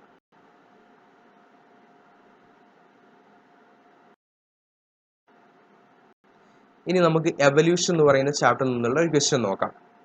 ഇവിടെ നിന്ന് ഒരുപാട് പലതരത്തിലുള്ള നമ്മുടെ എവല്യൂഷൻ പാർട്ട് കൊടുത്തിട്ടുണ്ട്. ഹബിലിസ് ഉണ്ട്, ഹോമോ ഹബിലിസ്, നിയാൻഡർതാൽ മാൻ ഉണ്ട്, ഹോമോ ഇറക്ടസ് ഉണ്ട്, ഹോമോ സാപ്പിയൻസ് ഉണ്ട്. അവരുടെ ബ്രെയിൻ സൈസ് ആണ് കൊടുത്തിട്ടുള്ളത്. ഓക്കെ, ഇത് വളരെ ഇമ്പോർട്ടൻ്റ് ആയിട്ടുള്ള പാർട്ടാണ്, ഒരിക്കലും മറന്നു പോകരുത്. ഓക്കെ, ഞാൻ അതിന്റെ സൊല്യൂഷൻ എടുക്കാം. ഹോമോ ഹബിലിസിന്റെ ബ്രെയിൻ സൈസ് എന്ന് പറയുന്നത്, ക്രേനിയൽ കപ്പാസിറ്റി എന്ന് പറയുന്നത് 650 to 800 cc ആണ്. എന്നാൽ നിയാൻഡർതാൽ മാനിന്റെ ബ്രെയിൻ സൈസ് എന്ന് പറയുന്നത് 1400 cc ആണ്. ഹോമോ ഇറക്ടസ് 900 cc ആണ്. ഹോമോ സാപ്പിയൻ എത്രയാണ്? 1350 cc ആണ്. സോ കറക്റ്റ് ആൻസർ എന്തായിരിക്കും? ഓപ്ഷൻ 3 ആയിരിക്കും. ഇനി നമുക്ക് അടുത്ത ക്വസ്റ്റ്യൻ എടുക്കാം. നമ്മുടെ മ്യൂട്ടേഷനുമായി ബന്ധപ്പെട്ടിട്ടുള്ള ഒരു ക്വസ്റ്റ്യൻ ആണ്, ജെനറ്റിക്സ് എന്നുള്ള ക്വസ്റ്റ്യൻ ആണ്. പറഞ്ഞിട്ടുള്ളത് variations caused by mutation as proposed by Hugo de Vries are. നമ്മുടെ NCERT എന്നുള്ള ഡയറക്റ്റ് സ്റ്റേറ്റ്മെന്റ് ആണ്. ഇവിടെ കറക്റ്റ് ആൻസർ എന്ന് പറയുന്നത് ഓപ്ഷൻ 2 ആയിരിക്കും. അതായത് മ്യൂട്ടേഷൻ എന്ന് പറയുന്നത് റാൻഡം ആണ്, അതുപോലെ തന്നെ ഡയറക്ഷൻലെസ് ആണ്. അവർക്ക് പ്രത്യേകമായിട്ടൊരു ഡയറക്ഷൻ ഇല്ല. അക്കോർഡിംഗ് ടു ഹ്യൂഗോ ഡിവ്രീസിന്റെ അഭിപ്രായ പ്രകാരം mutations are random and directionless. Okay, and De Vries believed mutation caused speciation and hence called saltation. What is saltation? Single step large mutation, that is called saltation. എന്താ പറഞ്ഞത്? De Vries എന്ത് വിചാരിച്ചു, എന്ത് believe ചെയ്തു? Mutation ആണ് എന്ത് cos ചെയ്തത്? Speciation എന്നുള്ള പ്രതിഭാസത്തിന് കാരണം ആരാണ്? മ്യൂട്ടേഷൻ ആണ്. ഓക്കെ, ഈ സ്പീസിയേഷൻ എന്ന് പറയുന്നത് സോൾട്ടേഷൻ ആണ്. എന്താ സോൾട്ടേഷൻ എന്ന് പറയുന്നത്? സോൾട്ടേഷൻ എന്ന് പറയുന്നത് സിംഗിൾ സ്റ്റെപ്പ് ലാർജ് മ്യൂട്ടേഷൻ. ഒരു സിംഗിൾ സ്റ്റെപ്പിൽ നടക്കുന്ന ലാർജ് മ്യൂട്ടേഷൻ ആണ് എന്ത് വിളിക്കാം? സോൾട്ടേഷൻ. ഓക്കെ, ഈ സോൾട്ടേഷൻ ആണ് എന്തിന് കാരണം? സ്പീസിയേഷന് കാരണം. ഓക്കെ, മനസ്സിലാക്കി വെക്കേണ്ടത് മൈറ്റോകോൺട്രിയക്കും ക്ലോറോപ്ലാസ്റ്റിനും DNA ഉണ്ട്. സോ നിങ്ങൾക്ക് ഏത് ക്വസ്റ്റ്യൻ വന്നാലും ആൻസർ ചെയ്യാൻ കഴിയും. അടുത്ത ക്വസ്റ്റ്യൻ എടുക്കാം. ഇത് നമ്മുടെ respiration, breathing and exchange of gases എന്ന് പറയുന്ന +1 സുവോളജിയിലെ ഒരു ക്വസ്റ്റ്യൻ ആണ്. ഞാൻ ക്വസ്റ്റ്യൻ വായിക്കാം. Due to increasing airborne allergens and pollutants, many people in urban areas are suffering from respiratory disorder causing wheezing due to. നിങ്ങളുടെ NCERT ഡയറക്റ്റ് ആയിട്ട് കൂടുതലുള്ള statement ആണ്. ഇവിടെ കറക്റ്റ് ആൻസർ എന്തായിരിക്കും? കറക്റ്റ് ആൻസർ എന്ന് പറയുന്നത് ഓപ്ഷൻ 2 ആയിരിക്കും, inflammation of bronchi and bronchioles. ഇനി ഇതിന്റെ സൊല്യൂഷൻ എടുക്കാം. ആസ്മ എന്ന് പറയുന്നത് ബ്രീത്തിങ്ങിനുള്ള ഒരു ഡിഫിക്കൽട്ടിയാണ്. And causing wheezing due to inflammation of bronchi and bronchioles. Okay, ഈ ആസ്മക്ക് കാരണം എന്താണ്? ബ്രോങ്കിയോൾസ് നമ്മുടെ ലങ്ങിലുള്ള രണ്ട് ഭാഗങ്ങളാണ്. അതിന്റെ ഇൻഫ്ലമേഷൻ ആണ് എന്തിലോട്ട് നയിക്കുന്നത്? ആസ്മയിലോട്ട് നയിക്കുന്നത്. ആസ്മ എന്ന് പറയുന്ന ഒരു ബ്രീത്തിങ് ഡിഫിക്കൽട്ടിയാണ്. ഓക്കെ, ദെൻ ഈ ആസ്മക്ക് കാരണമാകുന്ന കാരണം അലർജൻസ് ആണ്. Okay, it can be due to increasing airborne allergens and പൊല്യൂട്ടൻസും അതുപോലെ എയർബോൺ അലർജൻസും ഇതിന് കാരണമാകാം. Then asthma is allergic condition. Important point. Asthma is an allergic condition. Many people in urban areas are suffering from this respiratory disorder. Urban areasിലുള്ള നഗരത്തിൽ ജീവിക്കുന്ന ഒരുപാട് ആളുകൾ ഈ respiratory ഡിസോർഡറിന് എന്താണ് അവർക്കെല്ലാവർക്കും ഈ റെസ്പിറേറ്ററി ഡിസോർഡർ കാണുന്നുണ്ട്. അടുത്ത ക്വസ്റ്റ്യൻ എടുത്തു. ഇത് ഈ ക്വസ്റ്റ്യൻ എവിടെ നിന്നാണ്? ഈ ക്വസ്റ്റ്യൻ വരുന്നത് ജെനറ്റിക്സ് എന്ന് പറയുന്ന ചാപ്റ്ററിൽ നിന്നാണ്. നമുക്ക് കണ്ടുപിടിക്കേണ്ടത് എന്താണ്? ഇൻകറക്റ്റ് സ്റ്റേറ്റ്മെന്റ് ആണ്. ഒന്നാമത്തെ സ്റ്റേറ്റ്മെന്റ് കൊടുത്തിട്ടുണ്ട്, male fruit fly is heterogametic. അത് കറക്റ്റ് സ്റ്റേറ്റ്മെന്റ് ആണ്. ഈ male grasshopper, male fruit fly എന്ന് പറയുന്നത് എന്താണ്? ഫ്രൂട്ട് ഫ്ലൈ എന്ന് പറയുന്നത് ഡ്രോസോഫില മെലാനോഗസ്റ്റർ. നിങ്ങളൊരു കാര്യം ഓർത്തിരിക്കാം, ഡ്രോസോഫില മെലാനോഗസ്റ്ററും ഹ്യൂമൻസിന്റെയും കണ്ടീഷൻ സെയിം ആയിരിക്കും. അതായത് ഫ്രൂട്ട് ഫ്ലൈ അഥവാ ഡ്രോസോഫില മെലാനോഗസ്റ്ററിലെ മെയിൽ എന്താണ്? ഹെട്രോഗ്യാമറ്റിക് ആണ്. ഹ്യൂമൻസ് എടുത്താലും മെയിൽ ഹെട്രോഗ്യാമറ്റിക് ആണ്. കാരണം നമ്മുടെ കണ്ടീഷൻ എന്താണ്? എക്സ് വൈ ആണ്. ഒന്ന് എക്സ് ആണ്, ഒന്ന് വൈ ആണ്. സോ നമ്മൾ ഹെട്രോഗ്യാമറ്റിക് ആണ്. എന്നാൽ ഫീമെയിൽസ് എടുത്താലോ നമ്മൾ എക്സ് എക്സ് ആണ്. രണ്ടും സെയിം ആണ്. അതായത് നമ്മൾ ഹോമോഗ്യാമറ്റിക് ആണ്. ഫ്രൂട്ട് ഫ്ലൈ എന്തായിരിക്കും? സെയിം ആയിരിക്കും. ഫീമെയിൽസിൽ ഹോമോഗ്യാമറ്റിക് ആയിരിക്കും. സോ നമ്മൾ ഡ്രോസോഫിലയും മനുഷ്യന്മാരും സെയിം ആണെന്നുള്ളത് ഓർത്തിരിക്കാം. Then in male grasshopper 50% of sperms have no sex chromosome. അത് കറക്റ്റ് ആയിട്ടുള്ള സ്റ്റേറ്റ്മെന്റ് ആണ്. അടുത്ത statement, in domesticated fowls sex of progeny depends on type of sperm rather than egg. ഇത് തെറ്റായിട്ടുള്ള സ്റ്റേറ്റ്മെന്റ് ആണ്. സോ കറക്റ്റ് ആൻസർ എന്തായിരിക്കും? Option 3 ആയിരിക്കും. ഞാൻ ഓപ്ഷൻ 4 കൂടി എടുക്കാം. Human males have one of their sex chromosome much shorter than the other. Correct ആയിട്ടുള്ള statement ആണ്. ഇൻ ഫൗൾസ് എന്ന് പറഞ്ഞാൽ എന്താണ്? ബേർഡ്സ്. ഓക്കെ, ബേർഡ്സിൽ അവർ കാണിക്കുന്നത് ഫീമെയിൽ ഹെട്രോഗ്യാമറ്റി ആണ്. In birds female heterogamety is found. So sex of progeny depends on types of egg rather than type of sperm. നമുക്ക് ബേർഡ്സിൽ female ഹെട്രോഗ്യാമറ്റി കാണാം. അതുകൊണ്ട് തന്നെ അവരുടെ ഉണ്ടാകുന്ന കുട്ടിയുടെ അല്ലെങ്കിൽ പുതുതായി ഉണ്ടാകുന്ന ബേർഡിന്റെ സെക്സ് ഡിസൈഡ് ചെയ്യുന്നത് എഗ് ആയിരിക്കും, സ്പെം ആയിരിക്കില്ല. നിങ്ങൾക്ക് ആർക്കെങ്കിലും ഇതിൽ ഡൗട്ട് ഉണ്ടെങ്കിൽ ഞാനൊന്ന് കാണിക്കാൻ വരുന്നത്, ഞാൻ ഹ്യൂമൻസിന്റെ കേസ് എടുത്ത് കാണിക്കാം. ഹ്യൂമൻസിലെ മെയിൽ എന്ന് പറയുന്നത് XY ആണ്. ഞാനിവിടെ M എന്ന് എഴുതി, മെയിൽ. ഓക്കെ, ഫീമെയിൽസിനെ ഇൻഡിക്കേറ്റ് ചെയ്യുന്നത് ആരാണ്? XX ആണ്. ഇത് ഫീമെയിൽ ആണ്. ഓക്കെ, ഈ XY ഒന്ന് X ആണ്, അടുത്ത Y ആണ്. ഈ കണ്ടീഷൻ നമ്മൾ വിളിക്കുന്ന പേരാണ് എന്ത്? ഹെറ്ററോഗ്യാമറ്റിക് കണ്ടീഷൻ. എന്നാൽ രണ്ടും സെയിം ആണെങ്കിൽ നമ്മൾ വിളിക്കുന്ന കണ്ടീഷനാണ് എന്ത്? ഹോമോഗ്യാമറ്റിക് കണ്ടീഷൻ. ഒരു കാര്യം ഓർത്തിരിക്കാം, ഹെറ്ററോ കണ്ടീഷനുള്ള പാർട്ട്ണർ ആയിരിക്കും പ്രോജനിയുടെ അഥവാ ബേബിയുടെ സെക്സ് ഡിസൈഡ് ചെയ്യുന്നത്. അതായത് സെക്സ് ജനിക്കാൻ പോകുന്ന കുട്ടി ആണാണോ പെണ്ണാണോ അഥവാ മെയിൽ ആണോ ഫീമെയിൽ ആണോ എന്ന് തീരുമാനിക്കുന്നത് ഹെട്രോഗ്യാമറ്റിക് കണ്ടീഷനുള്ള പാർട്ട്ണർ ആയിരിക്കും. ഇവിടെ ഹെട്രോഗ്യാമറ്റിക് ആരാണ്? XY ആണ്, അഥവാ മെയിൽ ആണ്. സോ മെയിൽ ആയിരിക്കും കുട്ടിയുടെ സെക്സ് ഡിസൈഡ് ചെയ്യുന്നത്. എന്നാൽ നമ്മുടെ ബേർഡിന്റെ കേസിലോട്ട് വരികയാണെങ്കിൽ അവിടെ മെയിൽ എന്ന് പറയുന്നത് ഹോമോഗ്യാമറ്റിക്കും ഫീമെയിൽസ് ഹെട്രോഗ്യാമറ്റിക്കുമാണ്. Just opposite. സോ അവിടെ സെക്സ് ഡിസൈഡ് ചെയ്യുന്നത് ആരായിരിക്കും? ഫീമെയിൽസ് ആയിരിക്കും. ഇത്രേ പറഞ്ഞിട്ടുള്ളൂ. ഓക്കെ, സോ കറക്റ്റ് ആൻസർ എന്ന് പറയുന്നത് ഓപ്ഷൻ 3 ആണ്. ഞാൻ അടുത്ത ക്വസ്റ്റ്യൻ എടുത്തു. ബയോടെക്നോളജി എന്നുള്ള ചാപ്റ്ററിൽ നിന്നുള്ള ക്വസ്റ്റ്യൻ ആണ്. DNA precipitation out of a mixture of biomolecules can be achieved by treatment with. ഇവിടെ കറക്റ്റ് ആൻസർ എന്ന് പറയുന്നത് ചിൽഡ് എത്തനോൾ ആയിരിക്കും. ഓപ്ഷൻ 2 ആയിരിക്കും. During isolation of desired gene, chilled ethanol is used for the precipitation of DNA. നമ്മുടെ desired ജീന് നമ്മൾ isolate ചെയ്യുന്ന സമയത്ത് നമ്മൾ ആഡ് ചെയ്യും? ചിൽഡ് എത്തനോളിനെ ആഡ് ചെയ്യും. എന്തിനാ ആഡ് ചെയ്യുന്നത്? നമുക്ക് DNA precipitation കിട്ടാൻ വേണ്ടിയിട്ട്. ഓക്കെ, ഞാൻ അടുത്ത ക്വസ്റ്റ്യൻ എടുക്കാം. Select correct group of bio control agents. ഞാൻ ആദ്യ സ്റ്റേറ്റ്മെന്റ് എടുക്കാം. ഓക്കെ, ബാസിലസ് തുറിഞ്ചെൻസിസ് അതൊരു ബയോ കൺട്രോൾ ഏജന്റ് ആണ്. ടൊബാക്കോ മൊസൈക് വൈറസ് എന്ന് പറയുന്ന ഒരു ബയോ കൺട്രോൾ ഏജന്റ് അല്ല. ഞാൻ ഈ ഓപ്ഷൻ കറക്റ്റ് അല്ല. ഞാൻ അടുത്ത ഓപ്ഷൻ എടുക്കാം. ട്രൈക്കോഡേമ ഒരു ബയോ കൺട്രോൾ ഏജന്റ് ആണ്. ബാക്യുലോ വൈറസ് ഒരു ബയോ കൺട്രോൾ ഏജന്റ് ആണ്. ബാസിലസ് തുറിഞ്ചെൻസിസ് അഥവാ BTയും ഒരു ബയോ കൺട്രോൾ ഏജന്റ് ആണ്. സോ കറക്റ്റ് ആൻസർ എന്തായിരിക്കും? ഓപ്ഷൻ 2 ആയിരിക്കും. സി, ഞാൻ സൊല്യൂഷൻ എടുക്കാം. സി, ഇവിടെ നമ്മളെല്ലാം ഡിസ്കസ് ചെയ്തിട്ടുണ്ട്. ഓക്കെ, ഫംഗസ് ആയിട്ടുള്ള ട്രൈക്കോഡേമ, അതുപോലെ ബാക്യുലോ വൈറസ് അഥവാ NPV, ദെൻ ബാസിലസ് തുറിഞ്ചെൻസിസ്, ഇവരെല്ലാം എന്താണ്? ബയോ കൺട്രോൾ ഏജൻസ് ആണ്. എന്നാൽ റൈസോബിയം, അതുപോലെ നൊസ്റ്റോ, അസോസ്പൈറിലം ആൻഡ് ഓസിലറ്റോറിയ, ഈ 4 പേരും എന്താണ്? ബയോ ഫെർട്ടിലൈസേഴ്സ് ആണ്. ഓക്കെ, ദെൻ എന്നാൽ TMV അഥവാ ടൊബാക്കോ മൊസൈക് വൈറസ് എന്ന് പറയുന്ന ഒരു പാത്തോജൻ ആണ്. ഇതൊരു വൈറസ് ആണ്. ഓക്കെ, ഈ TMV എവിടെയാണ് പ്രശ്നം ഉണ്ടാകുക? ടീ ലീവ്സിലാണ്, ടൊബാക്കോയിലാണ് ഈ TMV വൈറസ് പ്രശ്നം ഉണ്ടാക്കുന്നത്. ഓക്കെ, അഫിഡ്സ് എന്താണ്? പെസ്റ്റ് ആണ്. ദാറ്റ് ഹാം ക്രോപ്പ് പ്ലാന്റ്സിന്റെ പ്രൊഡക്ഷൻ കുറക്കുന്ന പെസ്റ്റിനെ വിളിക്കുന്ന പേരാണ് അഫിഡ്സ്. ഇതെല്ലാം നിങ്ങൾ മനസ്സിലാക്കി വെക്കണം. ഓക്കെ,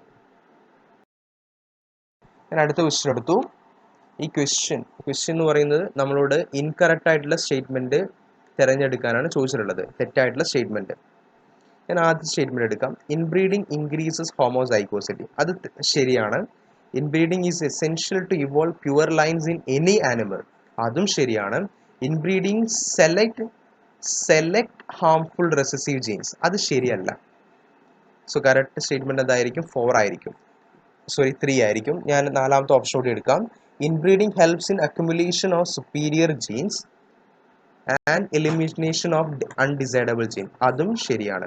സോ ഇവിടെ തെറ്റായിട്ടുള്ള സ്റ്റേറ്റ്മെന്റ് ഓപ്ഷൻ 3 ആണ്. സോ കറക്റ്റ് ആൻസർ എന്തായിരിക്കും? ഓപ്ഷൻ 3 ആയിരിക്കും. ഞാൻ ഇതിന്റെ സൊല്യൂഷൻ പറഞ്ഞു തരാം നിങ്ങൾക്ക്. Inbreeding is exposing harmful recessive genes that are eliminated by selection. Inbreeding എന്ത് ചെയ്യും?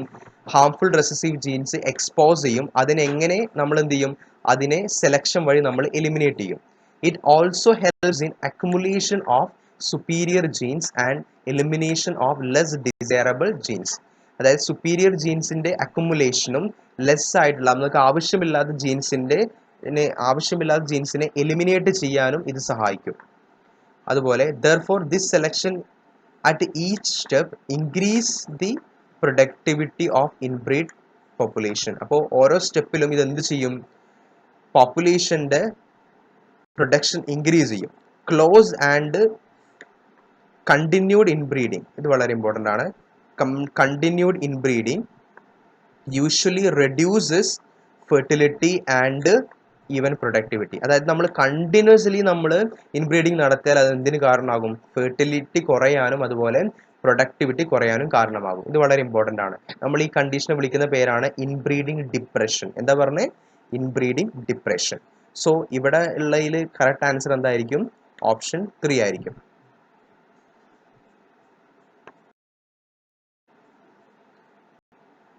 ഞാൻ അടുത്ത ക്വസ്റ്റ്യൻ എടുത്തു. വളരെ സിമ്പിൾ ആയിട്ടുള്ള ക്വസ്റ്റ്യൻ ആണ്. നിങ്ങൾ ഇത് പഠിച്ചിരിക്കണം.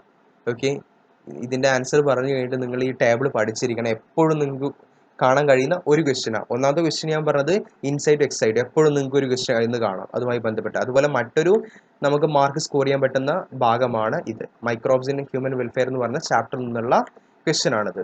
ഓക്കെ, മാച്ച് ദി ഫോളോയിങ് ആണ് പറഞ്ഞിട്ടുള്ളത്. നമുക്ക് ഇതിന്റെ ആൻസർ എടുക്കാം. ഡയറക്റ്റ് ആയിട്ട് ഞാൻ ഇതിന്റെ സൊല്യൂഷൻ പറഞ്ഞു. അതായത് ലാക്ടോബാസിലസ് യൂസ് ചെയ്യുന്നത് കേർഡിന്റെ പ്രൊഡക്ഷൻ ആണ്. അതുപോലെ നമുക്ക് കേർഡിൽ കാണാൻ കഴിയുന്ന ഒരു വൈറ്റമിൻ ആണ് വൈറ്റമിൻ B12. ഓർത്തിരിക്കുക, വൈറ്റമിൻ B12 വളരെ ഇമ്പോർട്ടൻ്റ് ആണ്. അതുകൊണ്ടാണ് ഞാൻ ഇവിടെ മെൻഷൻ ചെയ്യുന്നത്. ഓക്കെ, അതുപോലെ സക്കാരോമൈസസ് സെർവീസി അഥവാ ഈസ്റ്റ് എന്തിനു യൂസ് ചെയ്യുന്നുണ്ട്? ബ്രെഡ് മേക്കിങ്ങിനും അതുപോലെ തന്നെ ആൽക്കഹോൾ പ്രൊഡക്ഷനും വേണ്ടി യൂസ് ചെയ്യുന്നുണ്ട്. ആസ്പെർഗില്ലസ് നൈഗർ എന്തിനു യൂസ് ചെയ്യുന്നുണ്ട്? സിട്രിക് ആസിഡിന്റെ പ്രൊഡക്ഷന് വേണ്ടി യൂസ് ചെയ്യുന്നുണ്ട്. A C Aspergillus niger citric ആസിഡിന്റെ പ്രൊഡക്ഷൻ. അസറ്റോബാക്ടർ അസറ്റി എന്താണ്? Acetic acid. അത് നിങ്ങൾക്ക് ഇവിടെ തന്നെ കണക്ട് ചെയ്യാൻ കഴിയും. Acetic acid. ഓക്കെ, മനസ്സിലാക്കി വെക്കുക. സോ കറക്റ്റ് ആൻസർ എന്താണ്? ഓപ്ഷൻ 2 ആണ്.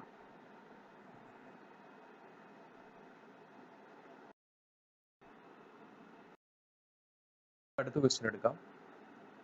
ക്വസ്റ്റ്യൻ പറയുന്നത് what is the direction of movement of sugars in phloem? Transport in plants എന്ന് പറയുന്ന ചാപ്റ്ററിൽ നിന്നുള്ള ഒരു ക്വസ്റ്റ്യൻ ആണ്. ഇവിടെ കറക്റ്റ് ആൻസർ ഏതായിരിക്കും? ഓപ്ഷൻ 4 ആയിരിക്കും. ബൈ ഡയറക്ഷണൽ ആയിരിക്കും. നിങ്ങളൊരു കാര്യം മനസ്സിലാക്കി വെക്കുക, ഫ്ലോയത്തിലുള്ള ട്രാൻസ്പോർട്ട് ബൈ ഡയറക്ഷണൽ ആയിരിക്കും. എന്നാൽ സൈലത്തിലുള്ള വാട്ടറിന്റെ ട്രാൻസ്പോർട്ട് യൂണി ഡയറക്ഷണൽ ആയിരിക്കും. ഒരു ഡയറക്ഷനിലോട്ട് മാത്രമായിരിക്കും പോവുക. ഓക്കെ, ഫ്ലോയത്തിൽ എന്താ ട്രാൻസ്പോർട്ട് ചെയ്യുന്നത്? ഫുഡാണ്. സൈലത്തിൽ എന്താ ട്രാൻസ്പോർട്ട് ചെയ്യുന്നത്? വാട്ടറും മിനറൽസ് അതുപോലുള്ള പദാർത്ഥങ്ങളാണ്. Direction of movement of sugar or food in phloem is bidirectional. ഫ്ലോയത്തിലുള്ള ഷുഗർ അഥവാ ഫുഡിന്റെ മൂവ്മെന്റ് എന്ന് പറയുന്നത് ബൈ ഡയറക്ഷണൽ ആണ്. എന്നാൽ as it depends on source ring relationship which is variable in plants. അതുപോലെ മറ്റൊരു ഇമ്പോർട്ടൻ്റ് ആയിട്ടുള്ള പോയിന്റ് ആണ് സോഴ്സ് റിംഗ് റിലേഷൻഷിപ്പ്. എന്തുകൊണ്ടാണ് ഇവർ ബൈ ഡയറക്ഷണൽ ആയിട്ട് മൂവ് ചെയ്യുന്നത് അഥവാ എല്ലാ ഡയറക്ഷനിലോട്ടും മൂവ് ചെയ്യുന്നത്? സോഴ്സ് റിംഗ് റിലേഷൻഷിപ്പ് ആണ്. ഓക്കെ, സോഴ്സിൽ നിന്ന് സിംഗിലോട്ടായിരിക്കും ഇത് മൂവ് ചെയ്യുക. അത് ഏത് ഡയറക്ഷനായെന്നില്ല. സപ്പോസ് നമ്മുടെ പ്രൊഡക്ഷൻ താഴെയാണ്. നോർമലി പ്രൊഡക്ഷൻ ലീഫിലായിരിക്കും. സിങ്ക് എന്ന് പറയുന്നത് എന്താണ്? ഇത് മേടിക്കുന്ന ആളാണ്. സോഴ്സ് എന്ന് പറയുന്നത് പ്രൊഡ്യൂസ് ചെയ്യുന്ന ആള്, സിങ്ക് എന്ന് പറയുന്നത് മേടിക്കുന്ന ആള്, റിസീവ് ചെയ്യുന്ന ആള്. സോ പലപ്പോഴും ലീഫായിരിക്കും സോഴ്സ്. സോ സോഴ്സിൽ നിന്ന് അഥവാ ലീഫിൽ നിന്ന് സിങ്കിലോട്ട് ബാക്കിയുള്ള എല്ലാ ഭാഗത്തിലോട്ടും ഫുഡ് മൂവ് ചെയ്യണം. സോ ഇതെന്താണ്? ബൈ ഡയറക്ഷണൽ ആണ്. എന്നാൽ വാട്ടർ എപ്പോഴും എങ്ങനെയാണ് മൂവ് ചെയ്യുന്നത്? വേരിൽ നിന്ന് അഥവാ താഴെ നിന്ന് മുകളിലോട്ടാണ് വാട്ടർ മൂവ് ചെയ്യുന്നത്. അതുകൊണ്ടാണ് സൈലത്തിലെ മൂവ്മെന്റ് യൂണി ഡയറക്ഷൻ എന്ന് നമ്മൾ പറയുന്നത്. അടുത്ത ക്വസ്റ്റ്യൻ എടുക്കാം. In some plants female gamete develops in to embryo without fertilisation. This phenomenon is known as. Correct answer എന്തായിരിക്കും? Option 4 parthenogenesis. അതുപോലെ നിങ്ങൾക്കുള്ളൊരു വർക്ക് തരികയാണ്. എന്താണ് പാർത്തനോ കാർപ്പി എന്നുള്ളത് നിങ്ങളൊന്ന് മനസ്സിലാക്കി വെക്കുക. റെഫർ ചെയ്തിട്ട് നിങ്ങൾ സ്വന്തമായിട്ട് മനസ്സിലാക്കി വെക്കുക. ഓക്കെ, ഈ പാർത്തനോജെനിസിസും പാർത്തനോ കാർപ്പിയും എപ്പോഴും വരുന്ന ഒരു ക്വസ്റ്റ്യൻ ആണ്. Okay, the phenomenon in which female gamete develops into embryo without getting fused with the male gamete or fertilization is called parthenogenesis. എന്താ പറഞ്ഞത്? ഫീമെയിൽ ഗമേറ്റ് എംബ്രിയോ ആയിട്ട് ഡെവലപ്പ് ചെയ്യുക. എങ്ങനെ ഡെവലപ്പ് ചെയ്യുക? വിത്തൗട്ട് ഫെർട്ടിലൈസേഷൻ ഇല്ലാതെ, അഥവാ മെയിൽ ഗാമേറ്റും ഫീമെയിൽ ഗാമേറ്റും ഫെർട്ടിലൈസ് ചെയ്യാതെ, കൂടിച്ചേരാതെ female gamete direct ആയിട്ട് എന്തായിട്ട് കൺവേർട്ട് ചെയ്യാം? എംബ്രിയോ ആവുക. അതിനെ വിളിക്കുന്ന പേരാണ് പാർത്തനോജെനിസിസ്. അടുത്ത question, persistent nucellus in the seed is known as. Correct answer എന്തായിരിക്കും? Option 2 perisperm. Persistent nucellus in is called perisperm. പെരിസ്പമിന് എക്സാമ്പിൾ ആണ് ബ്ലാക്ക് പെപ്പർ, ബീറ്റ്. ഇതിലെല്ലാം നമുക്ക് എന്ത് കാണാൻ കഴിയും? പെരിസ്പം കാണാൻ കഴിയും. അതുപോലെ ഞാൻ ഇത് പറഞ്ഞുകൊണ്ട് അതിൻ്റെ ഒപ്പം ഇമ്പോർട്ടൻ്റ് ആയിട്ടുള്ള ഒരു കാര്യം സൂചിപ്പിക്കാൻ ആഗ്രഹിക്കുകയാണ്. നിങ്ങൾ എൻഡോസ്പെർമിക് സീഡിനും നോൺ എൻഡോസ്പെർമിക് സീഡിനും എക്സാമ്പിൾസ് ഏതാണെന്ന് നിങ്ങൾ പഠിച്ചിരിക്കണം. ഓക്കെ, വളരെ ഇമ്പോർട്ടൻ്റ് ആയിട്ടുള്ള ഒരു പോയിന്റ് ആണ്. ഇനി നമുക്ക് ജെനറ്റിക്സ് എന്നുള്ള വേറെ ക്വസ്റ്റ്യൻ കാണാം. ഞാൻ ലേസർ ഉപയോഗിച്ച് കാണിക്കാം. See what map unit or centimorgan is adopted in construction of genetic map. Genetic മാപ്പിൽ നമ്മൾ യൂസ് ചെയ്യുന്ന സിസ്റ്റം ഏതാണെന്നാണ് ചോദിച്ചിട്ടുള്ളത്. ഇവിടുത്തെ കറക്റ്റ് ആൻസർ എന്ന് പറയുന്നത് ഏതായിരിക്കും? ഓപ്ഷൻ 3 ആയിരിക്കും. A unit of distance between jeans on chromosomes representing 1% cross over. C, ഒരു മാപ്പ് യൂണിറ്റ് റെപ്രസെൻറ്റ് ചെയ്യുന്നത് 1% ക്രോസ് ഓവറിനെയാണ്. സോ നമുക്ക് എന്ത് പറയാം, map unit genetic distance measure ചെയ്യാൻ സഹായിക്കുന്നു എന്ന് പറയാം. Genetic distance is based on average number of cross over frequency. Genetic ഡിസ്റ്റൻസുമായി ബന്ധപ്പെട്ട മറ്റൊരു ഇമ്പോർട്ടൻ്റ് ആയിട്ടുള്ള ടേം ആണ് ക്രോസ് ഓവർ ഫ്രീക്വൻസി. ഓക്കെ, ഇത് നിങ്ങൾ ഓർത്തിരിക്കുക. ഓപ്ഷൻ 3 ആയിരിക്കും. നിങ്ങൾക്ക് എന്തെങ്കിലും ഡൗട്ട് ഫീൽ ചെയ്യുന്നുണ്ടെങ്കിൽ നിങ്ങൾ കമൻറ്റ് സെക്ഷനിൽ നിങ്ങൾക്ക് കമൻറ്റ് ചെയ്യാവുന്നതാണ്. ഞാൻ തീർച്ചയായിട്ടും ഇതിൻ്റെ എക്സ്പ്ലെയിൻ ചെയ്ത് മനസ്സിലാക്കി തരും.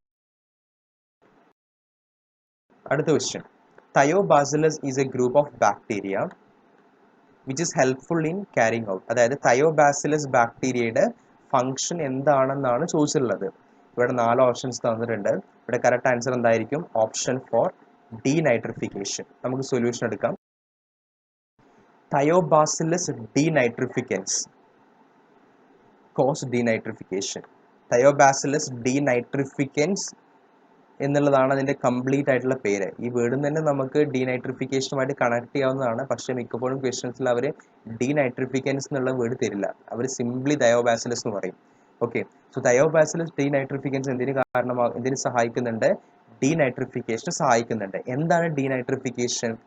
Conversion of oxides of nitrogen to free nitrogen. അതായത് നൈട്രജൻ്റെ ഓക്സൈഡ്സിനെ ഫ്രീ ആയിട്ടുള്ള നൈട്രജനായിട്ട് കൺവേർട്ട് ചെയ്യുന്ന പ്രോസസ്സിനെ വിളിക്കുന്ന പേരാണ് ഡീനൈട്രിഫിക്കേഷൻ. ഇത് നൈട്രജൻ സൈക്കിൾ എന്ന് പറയുന്ന ടോപ്പിക്കുമായി ബന്ധപ്പെട്ടുള്ള ഒരു ക്വസ്റ്റ്യൻ ആണ്. അത് വളരെ ഇമ്പോർട്ടൻ്റ് ആണ്. പല അമോണിഫിക്കേഷൻ, അടുത്ത ഒരു ഇമ്പോർട്ടൻ്റ് പോയിന്റ് ആണ് അമോണിഫിക്കേഷൻ. അമോണിഫിക്കേഷൻ സഹായിക്കുന്ന ബാക്ടീരിയാസ് ഏതൊക്കെയാണ്, അതെല്ലാം നിങ്ങൾ ആ സൈക്കിൾ നിങ്ങൾ നന്നായിട്ട് മനസ്സിലാക്കി വെക്കണം. ഓക്കെ, ഓപ്ഷൻ 2 ആയിരിക്കും. നെക്സ്റ്റ് ക്വസ്റ്റ്യൻ എടുക്കാം. Which of the following statements regarding mitochondria is incorrect? തെറ്റായിട്ടുള്ള സ്റ്റേറ്റ്മെന്റ് ഏതാണെന്നാണ് ചോദിച്ചിട്ടുള്ളത്. ഞാൻ ആദ്യത്തെ സ്റ്റേറ്റ്മെന്റ് എടുക്കാം. Outer membrane is permeable to monomers of carbohydrates, fats and protein. ഇത് കറക്റ്റ് സ്റ്റേറ്റ്മെന്റ് ആണ്. Enzymes of electron transport are embedded in outer membrane. ഇത് ശരിയല്ല. ഇത് ഇവിടെ ഇന്നർ മെംബ്രെയിൻ എന്നാണ് വേണ്ടത്. ഓക്കെ, സോ കറക്റ്റ് ആൻസർ എന്തായിരിക്കും? ഓപ്ഷൻ 2 ആയിരിക്കും. ഓക്കെ, ഞാൻ മൂന്നാമത്തെയും നാലാമത്തെയും സ്റ്റേറ്റ്മെന്റ് വെറുതെ ഒന്ന് വായിക്കാം. Inner membrane is convoluted with infolding. അത് ശരിയാണ്. Mitochondrial matrix contain single circular DNA molecules and ribosome. അതും ശരിയാണ്. സോ കറക്റ്റ് ആൻസർ എന്തായിരിക്കും? ഓപ്ഷൻ 2 ആയിരിക്കും.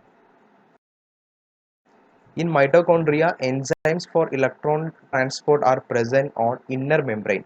മൈറ്റോകോൺഡ്രിയയിൽ ഇലക്ട്രോൺ ട്രാൻസ്പോർട്ട് സിസ്റ്റത്തിന് ആവശ്യമായിട്ടുള്ള എൻസൈംസ് കാണുന്നത് എവിടെയാണ്? ഇന്നർ മെംബ്രെയിനിലാണ്. മൈറ്റോകോൺഡ്രിയയുടെ ഇന്നർ മെംബ്രെയിനിലാണ്. ഓക്കെ, അടുത്ത ക്വസ്റ്റ്യന് ട്രാൻസ്പോർട്ടിംഗ് പ്ലാന്റ്സ് എന്ന് പറയുന്ന ചാപ്റ്ററിൽ നിന്നുള്ള രണ്ടാമത്തെ ക്വസ്റ്റ്യൻ ആണ്. Xylem translocates. സൈലം എന്താണ് ട്രാൻസ്പോർട്ട് ചെയ്യുന്നതാണ് ചോദിച്ചിട്ടുള്ളത്. ഇവിടെ ഓപ്ഷൻ 4 ആയിരിക്കും ആൻസർ. സൈലം വാട്ടർ ട്രാൻസ്പോർട്ട് ചെയ്യും. മെജോറിറ്റി വാട്ടർ ആയിരിക്കും. ദെൻ പിന്നെ എന്തുണ്ടാവും? കുറച്ച് മിനറൽ സോൾട്സ് ഉണ്ടാവും, കുറച്ച് ഓർഗാനിക് നൈട്രജൻസ് ഉണ്ടാവും, ദെൻ കുറച്ച് ഹോർമോൺസ് ഉണ്ടാവും. സോ ഓപ്ഷൻ 4 ആയിരിക്കും കറക്റ്റ് ആൻസർ. അടുത്ത question, cells in G0 phase. ഇവിടെ 4 ഓപ്ഷൻസ് തന്നിട്ടുണ്ട്. Cell cycle and cell division എന്ന് പറയുന്ന ചാപ്റ്ററിൽ നിന്നുള്ള ക്വസ്റ്റ്യൻ ആണ്. ഇവിടെ കറക്റ്റ് ആൻസർ എന്ന് പറയുന്നത് ഓപ്ഷൻ 1 ആയിരിക്കും. Exit the cell cycle. നമുക്ക് സൊല്യൂഷൻ എടുക്കാം. Cells in G0 phase are said to exit cell cycle. These are quiescent stage and do not proliferate unless called upon to do so. അതായത് G0 ഫേസിലുള്ള cells cell സൈക്കിളിൽ നിന്ന് exit ചെയ്ത cells ആയിരിക്കും. ഇവരെന്ത് സ്റ്റേജിലാണുള്ളത്? നമുക്ക് ഈ G0 ഫേസിനെ നമുക്ക് മറ്റൊരു പേരിൽ വിളിക്കാം, അതായത് ക്യുസെന്റ് സ്റ്റേജ്. ഈ ക്യുസെന്റ് സ്റ്റേജിന്റെ പ്രത്യേകത എന്ന് പറയുന്നത് ഇവര് പ്രൊലിഫറേറ്റ് ചെയ്യില്ല. എപ്പോൾ മാത്രമേ പ്രൊലിഫറേറ്റ് ചെയ്യുകയുള്ളൂ?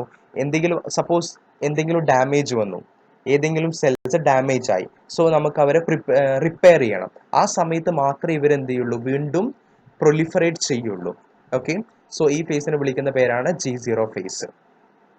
സോ ഇവിടെ നമ്മൾ 90 മുതൽ 135 വരെയുള്ള ക്വസ്റ്റ്യൻസ് നമ്മൾ ഡിസ്കസ് ചെയ്തു. ബാക്കിയുള്ള ക്വസ്റ്റ്യൻസ് നമ്മൾ വരും ക്ലാസ്സുകളിൽ ഡിസ്കസ് ചെയ്യുന്നതാണ്. Okay, thanks for watching.